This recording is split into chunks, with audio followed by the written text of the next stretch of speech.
Hello, hello, hello, everyone, and welcome to Revelations with Rowena.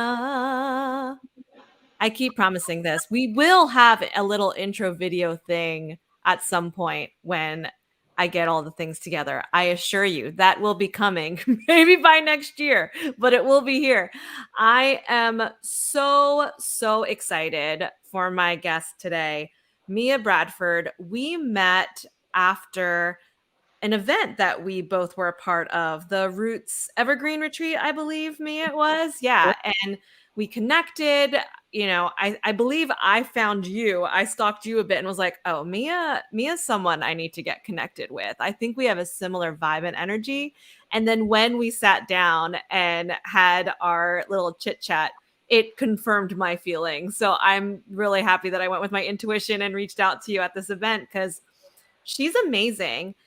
I'm going to let her talk more about herself and her journey, but y'all hold on to your hats because she's going to talk about taking the leap of faith, moving from corporate to entrepreneurship in terms of finances and financial planning. This is something that I feel a lot of us need to know and learn about. So I'm super pumped. But before we get into all of that, please introduce yourself. Tell us about yourself, your story, and what brought you here to the Beyond the Busyness organization company that you started. Well, first of all, Rowena, thank you so much for having me on today. And thank you. And also thank you for reaching out because I know both of us, we had a lot going on during the conference. And, I was just like, man, it seems like everyone here is just, on the same wavelength. And so I'm so happy that you reached out. And now we are here. So, hey, everyone, I'm Mia Bradford. I'm the founder of Beyond the Busyness. And my goal is actually to redefine self-care. And I would really like to see self-care include emotional, physical, and financial well-being. Because a lot of times, we think about our mental health, we might think about emotional well-being, and we might go to therapy. We think about our physical health, and we might work out and eat properly. But then a lot of things that we do, even if, we're going to the gym or whatever have you, our therapist appointments, all of that costs money. And so, and also, most importantly, our goals and dreams cost money, right? Like if you want to start that business, you want to donate to charity, you want to leave a legacy for your family, everything costs money. And sometimes as women, we don't always have the most empowering relationships with our finances. And so I want to change that narrative. And that is one of the main reasons why I started Beyond the Busyness. And so just a quick history of Beyond the Busyness. I actually started my business from a place of being in wonder or curiosity about what my purpose was. I was really, really depressed at the time. And around my deceased grandmother's birthday, I actually got a download on an idea of how to take better care of myself. Because what I didn't realize at the time is that I wasn't practicing self-care consistently, and I was basically just giving and not being poured into. And we can be guilty of wearing that superwoman cape. Well, long story short, that download led me to go on a self-care journey. Like, how did I learn to love myself and take care of myself on a daily basis? And I decided to start vlogging. So I would do videos of different practitioners around the country, actually, and while I was getting self-care and educating other people about alternative ways for wellness. And then I always had this passion for finances, and I had to figure out how to bring financial education back into this space of self-care. So essentially, I created the financial healing experience. And that is basically all of my passions together, which is yoga, aromatherapy, and finances, to help women heal on their financial journey. That's amazing. Also, okay, so first of all, so many things after what you just shared. First of all, I love that you include financial in terms of holistic wellness because I know I'm not alone. Definitely for me, that's something that I don't, when you talk about wellness and health, we think, right? The physical, the mental, the emotional, financial, and maybe that's me and my own, money blocks and money story. But that's something I don't really incorporate into that roadmap, that plan. And you're absolutely right, Mia. In order to feel healthier in regards physically and with our businesses and with our creativity and with our purpose, as you mentioned, we need to have the finances to back it up. It just is a fact, right? We Yes. need these funds to be able to impact and create change. So that's just an amazing premise and mission that you have behind the work that you do. And I'm grateful that you went on this path and went and you had this download and decided to pursue it. Because I feel for a lot of us, we get these intuitive nudges, right? These like whispers of what we can be doing to be more aligned, and we don't always follow that. So I just want to applaud you for like, yeah, I'm gonna move forward with this and create beyond the busyness. It's awesome. Thank you. So today you're going to talk to us about folks who are looking to take the leap, right? So especially in this collective retreat of COVID-19, as I like to call it, you know, I think it's caused a lot of us to sit and reflect and think about, okay, what am I doing here? Do I even want to stay in my corporate job? Now that a lot of folks have been working from home and trying to take care of their children and take care of their families while working, it's just the landscape has completely changed. So, what are some ways that you would recommend to the folks that you work with that are looking to take that leap? Great. I'm so glad you asked me that because I have a whole lot to say about that, but I'm going to keep it brief. Okay, no problem.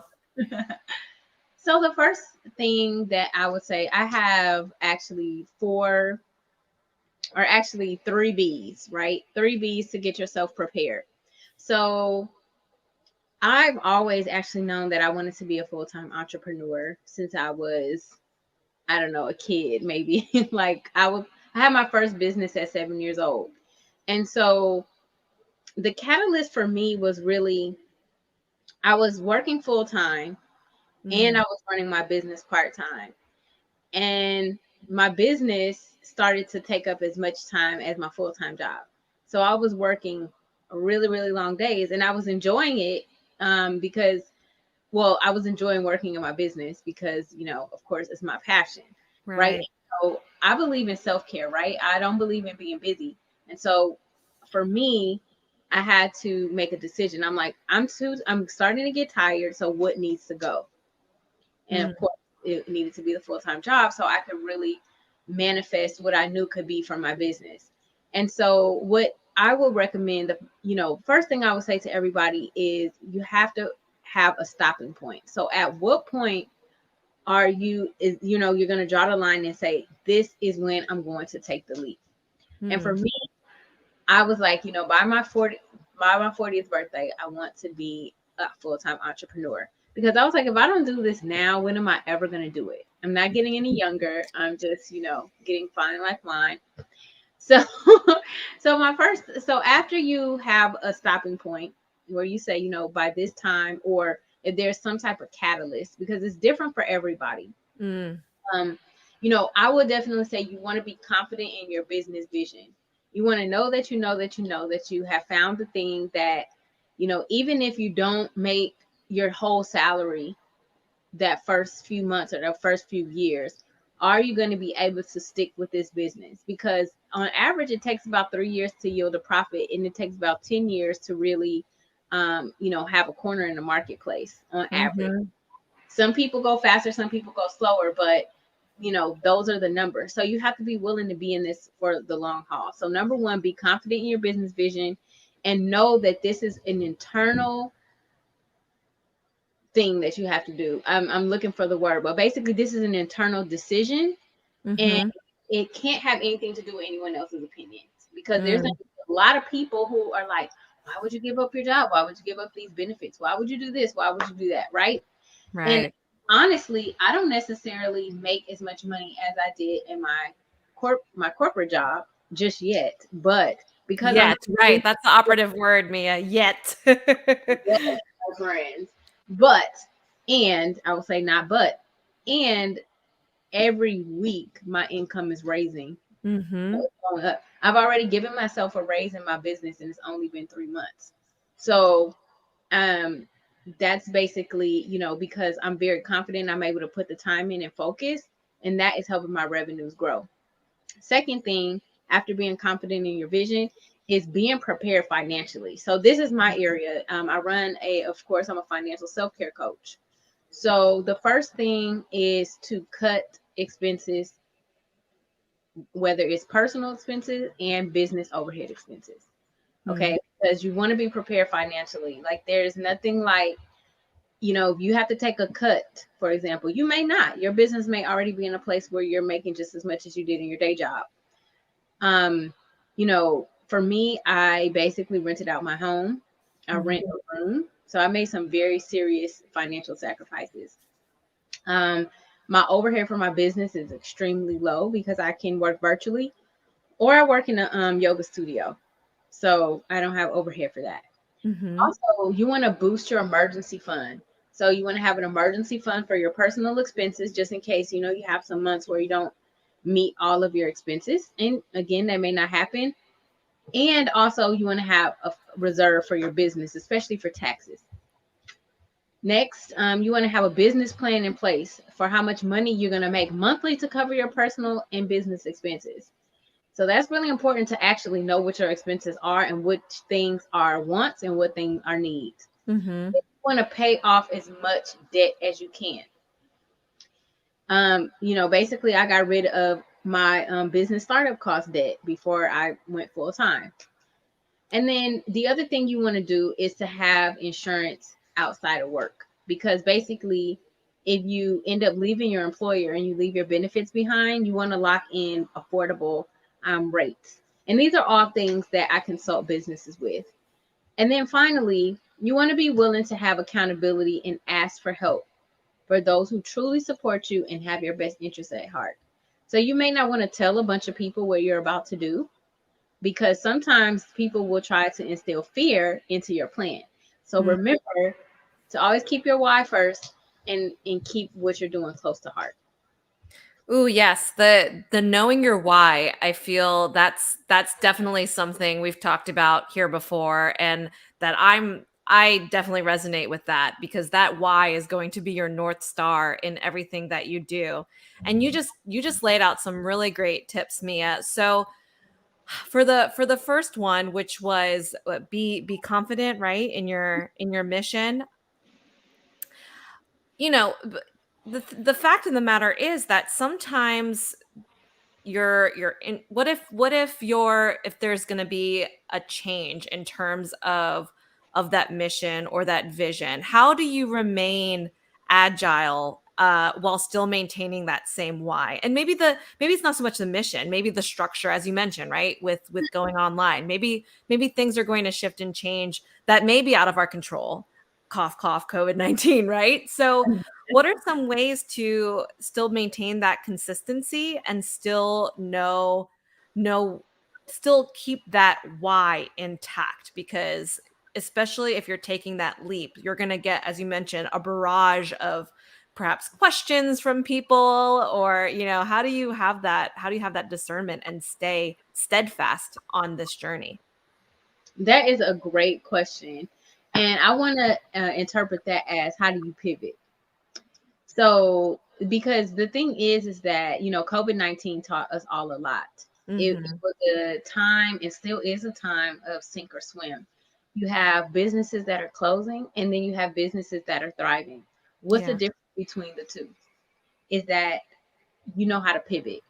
And as my pastor used to always say in New York, he used to always say, change is the only constant in life. And Mm. so, truth be told, I teach yoga because I love it, right? Like it is a source of income, but it's not my main source of income. And when the pandemic hit, I'm a forward thinker when it comes to business. When the pandemic hit, we started teaching live on Facebook, which was Mhm. cool, and taking donations. But what I said to the owner of the studio, I said, hey, why don't we, like other studios around the world, why don't we get a Zoom account for $15 a month, set up a virtual membership, and voila, we're back in business. You Mm-hmm. know, we're doing our classes online. We're, moving with the times. Do you know she told me that she was like, I don't want another expense. I was like, okay. And I just left it at that. Mm-hmm. You always want to be that business owner that can see how you can pivot what it is you're doing and keep Yeah. it within the realm of your mission. Because for me, it was just basically taking everything virtual and making sure that things were secure. So always Right. thinking ahead how you can pivot if there ever is a need to do so. So you mentioned in terms of making sure your finances are, that you have savings and whatnot and cutting out those unnecessary expenses. What tips do you have in terms of folks that are not quite sure what to invest in, right? So this very example, it's only $15 a month. Oh, I don't want another expense. But how do you know that it's going to be a worthy investment? Do you have any ideas on how you can kind of see the landscape as you mentioned, do that forward thinking? Yes, definitely. So I mean, when we all went into quarantine, for example, we had to use technology like no Mhm. other. Like, it's tons of lives. People were already going live, but, using Zoom to have meetings, Yeah. FaceTime with multiple people. And so it does take a level of discernment to discern the times, right? So another thing, you want to look at, okay, if I spend this $15 a month, but I know how to set up, let's say, like in this same scenario, an online subscription program. If Mhm. I have one client paying $40 a month, that right there takes care of my whole $15 Zoom subscription. Right. It goes back to believing in your vision. If you know you have a Mhm. good product and you already have a steady flow of people coming to what you're offering for free, and then you say, hey, if you really enjoyed this, we now have a virtual membership for $40 a month, unlimited classes. It's on Zoom. Mhm. You got only need one person to cover the cost. Now, in Yeah. other situations, sometimes it's more of a risk, right? So you also have to know your risk tolerance. So I'm Mhm. actually stepping way out of my comfort zone, and I'm sponsoring an event. Not by myself, but I'm one of the sponsors, and it is Mm. super, super expensive. And everyone was like, whoa, you're going to pay all that money to represent at this event. And I was like, first of all, yes, because basically the person who's organizing the event broke down the demographics of the people who are going to be at the event. Mhm. And I will be able to basically enroll people for insurance right on the spot. So for me to make that investment with the caliber of people who I'll be exposed to is actually worth it for me to take that risk. So you really have to be able to understand, okay, this is how much I'm putting in. What is it going to take for me to get that back, plus whatever other profits that I'm looking for? And that's how you should evaluate whether you should spend it or not. Yeah, that's a really good point. It may seem like a big investment up front, but thinking about, okay, this is the right demographic. This is the audience that I want to reach through this event, and it's going to be, as my boss would say, the juice is worth the squeeze, right? That it's going to be worth it. So you mentioned when you talked about the business plan, right? So it's Mhm. like business plan, right? And figuring out what you want versus what you need. I feel like with any business and also personal finances too, right? It's having that having that ongoing conversation with yourself. Okay, do I need this necessarily or is this a nice to have? Mhm.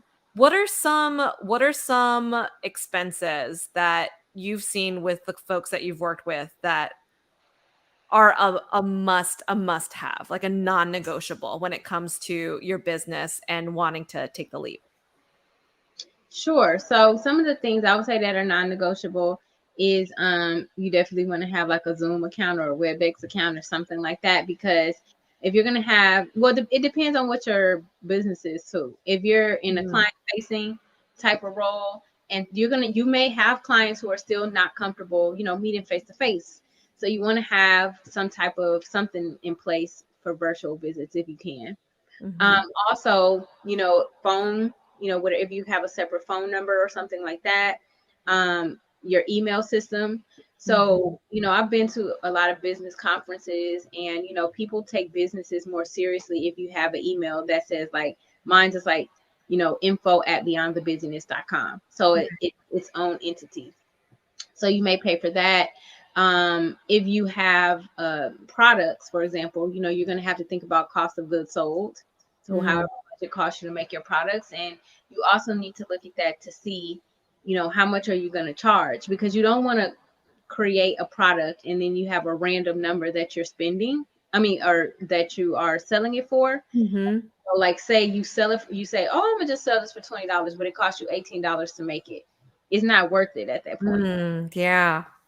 What else? It's my overhead is really low, so I I don't really have that many expenses. Oh, if you have a virtual assistant, so you Mm-hmm. might be at the point where you need some help. Um, Mm-hmm.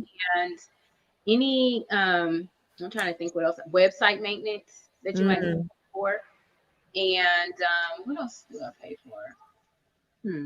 Here, I have it right here. Well, while you're pulling that up, let's talk about pricing. That's such a good point because you it's taking into the account, like you said, the cost of goods sold. And in terms of cost, like for someone like myself, who the good is a service, or it's coaching, right? It's that time investment. That's something that actually my husband and I were chatting about, right? Is taking into account the time to develop what is needed for my clients. So Hmm. I feel like pricing, it can be such a huge block for a lot of people because you don't know what, if it's too high or if it's not enough, and if it's too low, does it look like that it's not going to be a good quality product? But if it's too high, is it going to turn off people from purchasing? How do you work with clients on this pricing thing? Because I feel like that's a huge barrier for a lot of entrepreneurs that are out there. Absolutely. Like, I actually help clients to calculate their hourly wage Mm. based on, their market, or not the market, but their industry. So, oops, I hear a little echo. But yeah, that's what I help clients to do. I help you figure out what your hourly wage will be based on your industry, and then also looking at industry averages, because that'll help you too. Like, maybe looking at people who do something similar and what their pricing is, because you, Mhm. like you said, you don't want to be too low and you don't want to be way over industry standard. And then also, there's the entry, right? Entry into the industry. Like, if you're like real new and you don't have like the follower base yet, you may charge a little less than industry standard, but over time you want to increase your prices so that Mm. they're like you said, you don't want people thinking that you don't have a quality product or service because your prices are too low. Yeah, that's all awesome tips. And you mentioned overhead. What's included in that, right? Because I know that when you're working for a corporation or for a company, you don't have to think about overhead necessarily, but as a business owner, you do. What's included in that line item? Sure. So overhead is anything that you absolutely need to run your business. Mm. So, for example, if you have an office that you have to pay monthly rent for, right? Now, fortunately, like I said, I can run my business from home. So I do have an office, but like, it's not like I have to pay for that. The other Mhm. thing would be your phone, right? Even your cell phone bill, you can actually write that off on your taxes if you use your cell phone Mm. business. Your any electricity or any utilities that go along with your workspace. So if you use an office in your home, you can actually write off a portion of your mortgage as well as a portion of your utilities. What else would go under overhead? Like I was saying before, website expenses, email platforms. If you pay for storage for any of your files, Mm. um, let's see what else. So many things. Like I said, my overhead is really low, so that's pretty much all that I actually pay for. Yeah. Mileage, gas. Like, if you are a realtor, for example, you Mhm. may, you have to drive a lot from open house to open house, and you can write those miles off. And let's see, those will be the biggest expenses, like your Zoom accounts, your WebEx accounts. your equipment. Well, equipment is not necessarily a monthly overhead charge, but if you're doing things like Rowena, like the microphone she's using, or if you have a ring light, those are all things you can write off because you use them to produce whatever it is you're doing in your business. Mm, mm.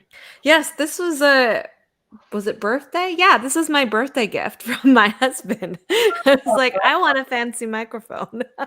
Yeah, So it's good to know. We can write it off, write it off. that's right. Awesome, awesome. Well, is there anything else that we may have not covered today? Because again, just such a wealth of information. Are there any resources out there that you would recommend other than you, of course, but or anything that you provide that would be helpful for our friends out there that want to know more about building their business and doing it from an intentional standpoint with the business and the finances involved in that so that we could be holistically healthy as you started off with. Yes, yes. So anytime, so the first thing I do offer a complimentary financial self-care call. Ooh. Yes. And so I really believe that how you handle your personal finances is actually how you handle your business finances. So the first thing we want to make sure is that you have a good grasp on where you are right now financially. And then if you're, looking to transition, we need to see, do you have enough in your emergency fund? How can we help you eliminate debt, if any? And then also, I offer a service where I can help you project, how much you need to sell or how many clients you need to have in order to be able to meet whatever your financial goals are. Hmm. So I'll put my link here in the comments, and then that'll probably be available for you afterwards. Yes. And like I said, very first meeting is definitely complimentary because I don't want people to not have the knowledge that they need financially to meet their goals. Mm-hmm. Then also a really great resource that's absolutely free. There's a couple of free resources that you can use. I've actually used them before, and those resources are the Small Business Development Core. It's a free service. I have a business coach through that service, and they offer all kinds of trainings as well. And they're basically sponsored through different universities around the country. Hmm. And so that's one option there. And then the other option is the Score. It's called Score, SCOIR. They have really great free business resources. So those are two like national resources that you can use. Like if you need help with a business plan, QuickBooks, things like that, you can do that too. Wow, thank you so much for sharing those extra resources. I'll definitely have to check them out as someone that's just, starting on this journey, and I think it's great to have that solid foundation um while you're just starting out. So, I'll make sure to share this. We'll share in the comments as well as in the show notes. Mia, is there anything else that you can think of that we may have not touched on today? I I hope folks will to take all of these wonderful tips and gems. I think that it's very useful because when you're taking that leap, you want to make sure that you're set up for success. So, any last words or tips of advice for our friends out there? Yes, one thing I did forget to mention is if you think you're going to need business credit, go ahead and set that up now while you're still working because they're going to use your Mm, personal credit to vet you essentially, especially if you haven't established business credit before. So definitely do that while you have your W-2 income coming in. And also save as much money as you can and be as prepared as you can. Try to have a 6 to 12 month emergency fund. So just in case you have a month where you don't make as much money as you projected, you have a nice little cushion. So that would be my biggest tips. Yeah, those are really great tips. I think that having that safety net will put a lot of folks' minds at ease, right? Because as you mentioned, if it's we're not where we would like to be this month, that can be helpful to have that emergency fund there. And actually, before we say goodbye, I'd be curious to know your thoughts. You mentioned, debt and credit and whatnot. when we first started this conversation, you talked about how it can take up to 3 years, right? It can take some time to build things up. So, what are your thoughts on, business credit cards, debt? Should there be debt? Is there such thing as healthy versus unhealthy debt? We read all these things and see those things out there. What is your hot take on all of that? Yes. So I didn't even share that part of my story, but debt elimination is one of my expertise. So you definitely want, if at all possible, to have a cash positive business, meaning that you can pay for all your expenses cash.